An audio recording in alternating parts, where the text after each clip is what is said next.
Dobrý deň, vítam vás pri sledovaní našej pravidelnej diskusnej relácie Slovensku to nie je jedno. Dnes sa tu stretávame v takej mimoriadnej až slávnostnej atmosfére. Doslova už len pár hodín nás delí od nového roku 2024. A toto je čas plánovania, ale aj bilancovania. Aké boli tie predchádzajúce mesiace, s akými nádejami vstupujeme do tých nových? O tom všetkom sa budeme rozprávať s naším dnešným hosťom, pánom Františkom Kovárom. Dobrý večer. Dobrý večer, ďakujem veľmi pekne za pozvanie v tento slávnostný čas. Pokiaľ, čo sa týka tak toho minulého roku, všetko závisí od toho, že aké si človek zvolí kritériá. Pretože keď si zvolíte kritériá v tom, že ja neviem, začnete sa porovnávať s niekým, kto je schopný vyliesť na Nanga Parbat, alebo sa začnete porovnávať s niekým, kto minulý rok, ja neviem, čo sa týka architektúry, postavil nejaké úžasné budovy, alebo sa začnete porovnávať s niekým, kto dosiahol nejaké malé úspechy, ale v tom, čo dosiahol, tak sa skrývala nejaká hodnota. Takže všetko závisí naozaj od takýchto porovnávaní. Čo sa týka tých porovnávaní, sa držím pri zemi v tom zmysle, že aj také malé úspechy všedného dňa považujem za symbolicky veľmi dobré. A to všetko ostatné závisí potom iste aj od toho, či bol človek zdravý, s akými ľuďmi sa stretával. Počas tej cesty toho roka v tom živote, s kým sa stretol, čo mu ten človek priniesol v nejakej hodnote a tak ďalej. A zrejme nemôžeme akože povedať za všetkých ľudí, že proste, že aký bol ten rok, ale tak teda budeme takí osobnejší, aby sme boli aj konkrétnejší. Čo konkrétne vám rok 2023 dal a čo vzal? Najskôr tej osobnej polohe. No tak v tej osobnej polohe tak dal mi potešenie predovšetkým z mojich vnúčat, lebo tá rodina je najdôležitejšia, pretože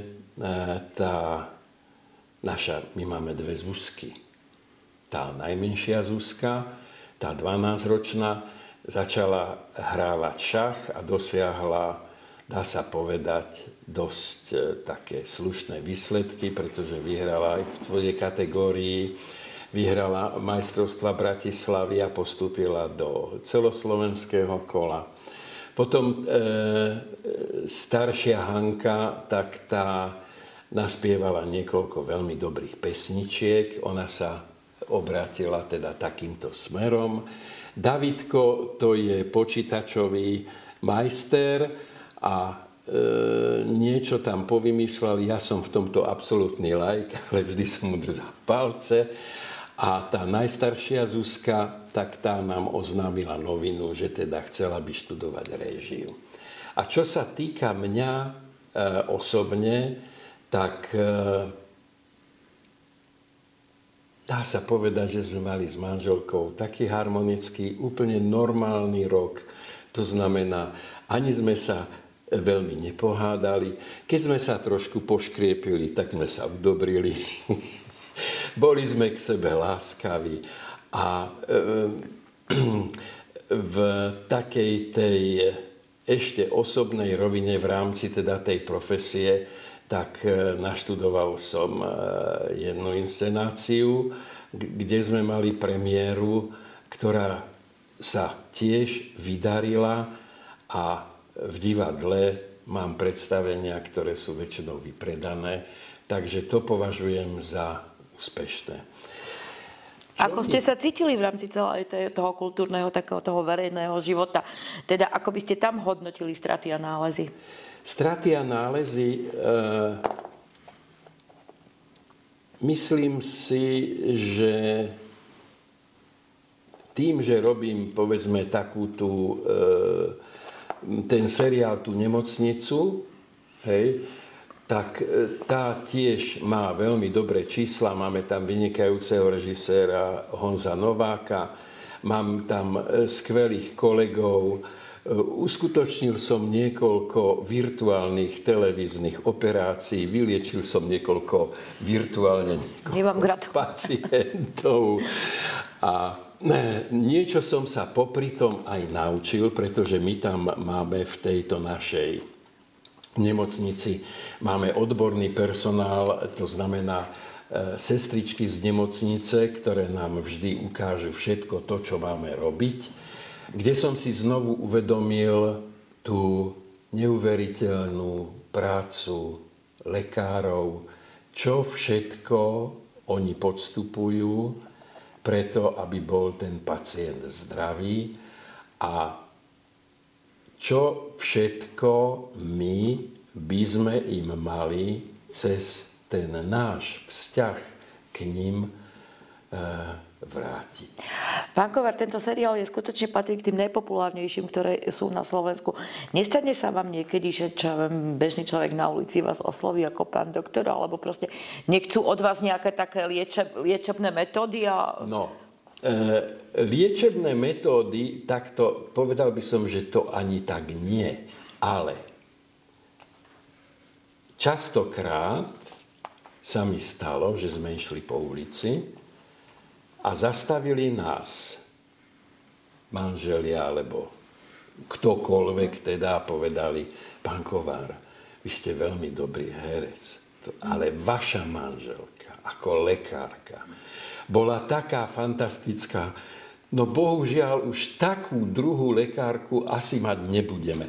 Pretože ona ma zapojila do toho procesu v tom zmysle, že keď bolo treba niekomu odniesť recept nejakej staršej pane, ktorá bola chorá, povedzme, tak ma poprosila, ja som išiel za ňou a ja som ten recept doniesol.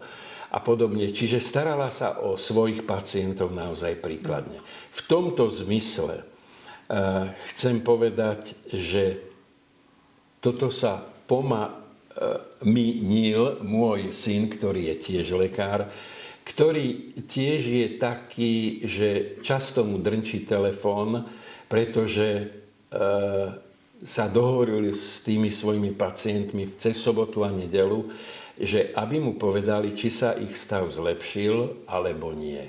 To tiež myslím si, že je taká nadpráca, ktorú by nemusel robiť, ale keďže je ústretový voči tým svojim pacientom, tak to robí. Takže aj to je taká vec, ktorá zohreje dušu. A ako vás doma prijímajú ako svojho kolegu? No, svojho kolegu ma prijímajú v tej virtuálnej rovine tak, že idem a opýtam sa, napríklad my sme mali taký teraz pacientský príbeh v tom zmysle, že ako sa môže do osrdcovníka, to znamená, to je tá vrchná časť srdca, zapichnúť špáradlo. Lebo toto sme operovali a keďže toto špáradlo je drevené, nebolo to vidieť ani na CT-čku, ani nikde, ale vznikal tam neustále zápalový proces, až sme objavili, že tam niečo predsa len musí byť a pritom, ako sme uspali toho pacienta, tak zrazu sme predsa len videli na tej nahrávke, že niečo tam je a stlačili sme to a zistila sa tam jedna taká bodka, ktorú ja som vyťahol a to bolo špáradlo, ktoré sa dostalo cez trakt, tento tráviaci, donútra. A toto sa zdá ako vymyslené, ale to sa naozaj stalo. Keď človek je, alebo si s tým špáradlom niečo robí v ústach, musí si dávať pozor, aby ho neprehltol. Takže ja si myslím, že toto je také ponaučenie, taký nečakaný bonus teda pre našich divákov. Keď si zasadnú k sviatočnému stolu, dávajte si pozor na špáradla. Keď vás tak počúvame, keď sa tak spolu proste akože rozprávame, vy určite ste veľmi šťastný človek, teda taký spokojný, harmonický, vyrovnaný, čerpáte takú tú a šírite takú tú dobrú energiu. Vieme, že dneska žijeme vo svete, kde naopak vládne dosť temná a depresií a takých tých nepríjemných nálad. Máte vy nejaký taký recept na šťastie, že čo vám teda vlastne akože prináša takýto dobrý pocit zo života? Je to tá rodina, ale je to aj životné nastavenie, filozofia a konečnej miere aj viera? Viete čo? Jedno s druhým je to, dá sa povedať, také puzzle, že všetko musí istým spôsobom zapadať jedno do druhého. Je jeden takýto veršík, že každý deň stretnúť človeka, to stačí. Lenže toho človeka poprvé, vy musíte nájsť, teda musím ho nájsť sám v sebe. Potom, keď mám čeliť nejakému zlu, musím mať odvahu v tom zmysle, že toho človeka musím upozorniť, alebo chcem upozorniť na to, že robí niečo, čo nie je správne. Dá sa to urobiť za predpokladu, že máte naozaj nejaké argumenty, aby ste toho človeka presvedčili. Aj keď sa toto nepodarí, že toho človeka nepresvedčíte, ale párkrát sa mi už v živote stalo, že potom ten človek prišiel za mnou a povedal mi, že mi ďakuje, že som ho na to upozornil. Lebo chodiť, alebo vlastne len tak rozosievať nejakú pozitívnu energiu v nejakej chimére, to je, myslím si, také nezrealizovateľné, že musí tam byť nejaký taký základ k tomu, aby ste vy preniesol toto pozitívne na toho druhého človeka. Je pravda, že nie je to vždy ľahké, pretože každý z nás má svoje starosti a svoje radosti, ale možno sa to bude zdať, ja neviem, možno sa vám to bude zdať smiešne, alebo čo, ale keď napríklad idem do obchodu a vidím nejakú, napríklad v čistiarni, šiel som okolo čistiarne, kde bola tá pani, ktorá tam žehlila tie veci, bola strašne unavená, videl som to na nej, tak som sa k nej pristavil a hovorím jej, prosím vás pekne, vy tu čistíte aj ľudské duše. Nastala pauza a ona sa v tom momente sa rozosmiala a vedel som, že som urobil, aspoň trošičku som z nej sňal to bremeno tej únavy. Čiže aj takými drobnosťami a teda, ako je tento príklad, humorom človek dokáže urobiť veľmi veľa, pretože humor má tú silu, že sníma istým spôsobom v istých situáciách tej starosti z tých ľudí. A ako vnímate, ste veľmi citlivý človek, vnímate teda ten náš verejný život, vnímate ten vývoj, ktorým Slovensko prechádza.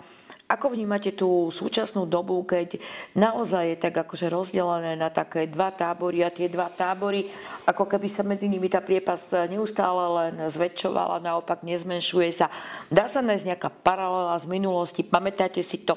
Bol by nejaký spôsob, ako toto preklenúť, ako postaviť ten most? Ja si pamätám na slova človeka, ktorý bol v republike, prezident Masaryk, ktorý povedal, že najvyššia hodnota je morálka. To znamená, že pokiaľ sme a žijeme v duchu nejakej morálky, existuje tzv. Desatoro.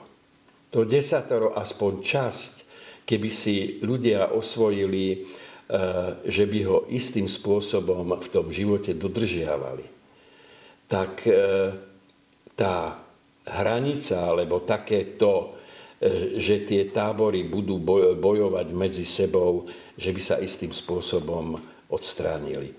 Pretože, viete, v tomto človek takisto musí s nejakým príkladom. To znamená, že nebudem označovať tú druhú stranu takým pejoratívnym spôsobom, že z toho zase z tejto mojej akcie vznikne nejaká nezmyselná, zlá reakcia. Vlastne je to tak, ako keby ste si zavesili na nohy nejaký balvan a snažili by ste sa plávať a ten balvan by vás ťahal stále dolu k dnu. To zlo, áno, to je to, čoho sa musíme zbavovať každodenne a vysielať v tomto smere nejaké signály alebo nájsť teda nejakú tú platformu. Predsa človek má istú v živote nejakú istý vymedzený čas. A keby sme si všetci teda uvedomili, že každému z nás sa tento čas týmto spôsobom, takýmto nezmyselným spôsobom kráti a je to vlastne týmto spôsobom človek ide stále proti sebe. Nie len proti tým druhým, ale aj proti sebe. A to nepovažujem teda za správne. Nenávisť vyvoláva nenávisť, láska vyvoláva lásku. Tak. Asi tak by sa dalo povedať. A 10 je najjednoduchší a najstarší návod na dobrý život. Pán Komár, ako som už spomínala teda v úvode, len pár hodín nás teda akože delí od Nového roku, tak toto by bol taký priestor pre vás, aby ste zaželali Slovákom do toho Nového roku, čo vy by ste im tak najviac do srdca priali. Tak samozrejme, ja by som prial to, čo najdôležitejšie, to je to zdravie. Hovorím, každý by mal mať taký kopec toho zdravia a každý deň ho užívať aspoň s polievkovou lyžičkou. To je jedna vec. Ale druhá vec, treba si uvedomiť, a to je tiež taká, tak by som povedal, to pozitívne, že žijeme v krajine, ktorá je krásna. Máme okolo seba úžasných ľudí. Ľudí, ktorých si môžeme vážiť, ľudí, ktorí nám odovzdávajú takisto dennodenne aj také nepatrné hodnoty, ktoré si treba všímať a treba im to takisto s láskou vrátiť. Tá láska, ja tomu hovorím od srdca k srdcu, to je to nesmierne dôležité, na čo takisto nemožno zabúdať. Čiže ja by som všetkým nám želal, aby sme prežívali ten život v tých pozitívnych súvislostiach, aby sme vedeli veľa rozdávať, lebo potom aj z toho rozdávania sa nám niečo vráti, čo nás poteší.